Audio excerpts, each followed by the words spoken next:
சில பேர் 3 முனை போட்டி தான், அவரை நம்ம எடுத்துக்க முடியாது. அவர் பயிற்சி எடுக்கிறாரு. நாம் தமிழ் பயிற்சி எடுக்குது, அதெல்லாம் நம்ம எடுக்க முடியாது. அவங்க வென்றால் மகிழ்ச்சி, தோற்றால் பயிற்சி, தொடர்பின் முயற்சின்னு இருக்காங்க. இதை உண்மையிலே பாராட்டணும்ல. தொடர்ச்சியா தோல்வியை தழுவினாலும் இந்த கூட்டணியோடு நான் எடப்பாடி பழனிசாமியோ இல்ல ஸ்டாலினையோ இல்ல விஜயவோ சிஎம் ஆக்க நான் கட்சி சொல்லுங்கள.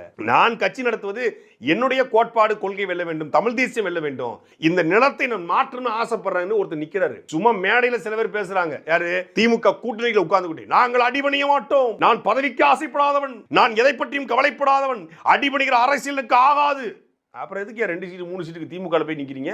அடிபணிய மாட்டோம், பதவிக்கு நான் வளைந்து கொடுக்க மாட்டோம், நாங்கள் கூளை கும்பிடு போட மாட்டோம், 2 சீட்டு 3 சீட்டா தந்தால் படுத்து விடுவோம் அப்படின்னு அங்க போய் நிக்கிறாங்க. மேடையில பேசுவாங்க, ஆனா உண்மையிலேயே தேசிய கட்சியோட திராவிட கட்சியோட கூட்டு கிடையாது. நான் தனிச்சு நிற்பேன். உண்மையிலே இந்த தேர்தல்ல பணம் தான் ஒரு பிரதானமா அப்படின்னு கேள்வி எழுப்புற ஒரே ஒரு ஆள் சீமான் தான். அதைத்தான ஊடகங்கள் பரவாயில்லைங்க, பண